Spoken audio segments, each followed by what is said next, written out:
നമ്മളിന്ന് ചെക്ക് ചെയ്യാൻ പോകുന്നത് വാട്ടർ കൂളറിൻ്റെ കൂളിംഗ് എങ്ങനെ ചെയ്യുന്നു എന്നുള്ളതാണ്. ഇതിന് കൂളിംഗ് പ്രോപ്പറായിട്ട് വരുന്നില്ല എന്നുള്ളതായിരുന്നു കസ്റ്റമറുടെ കംപ്ലൈൻറ്റ്. ഞാൻ ചെക്ക് ചെയ്ത് നോക്കിയപ്പോൾ കംപ്രസർ ഫെയിലാണ്. അങ്ങനെ കംപ്രസർ ഞാൻ പുതിയ കംപ്രസർ ചേഞ്ച് ചെയ്ത് ഒരു 200 വാട്ട്സിൻ്റെ LG കംപ്രസറാണ്. അത് പ്രോപ്പർലി വെൽഡ് ചെയ്തത്, പിന്നെ അതിൽ വാക്വം ചെയ്ത് 10 PS ഗ്യാസ് വെച്ചു.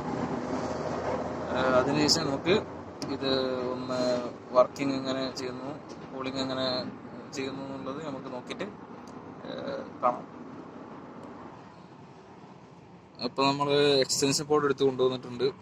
ഇതിലേക്ക് ഇതിൻ്റെ പ്ലഗ് കണക്ട് ചെയ്തിട്ട് ഓൺ ചെയ്ത് നോക്കാം.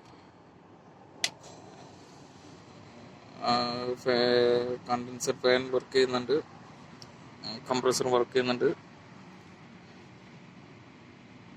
പൈപ്പ് ചൂടായി തുടങ്ങിയിട്ടുണ്ട്, കാപ്പിലറി ട്യൂബ് തണുപ്പ് വരുന്നുണ്ട്. ഓക്കെയാണ്. നമുക്ക് ഇതിൻ്റെ ടോപ്പിൽ തുറന്നു നോക്കാം.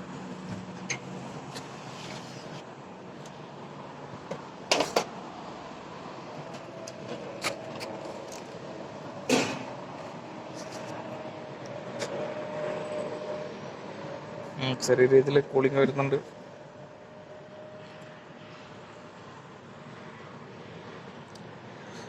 ഒരു 10 മിനിറ്റ് നമുക്ക് വെയിറ്റ് ചെയ്തിട്ട് നമുക്ക് ഇങ്ങോട്ട് നോക്കാം.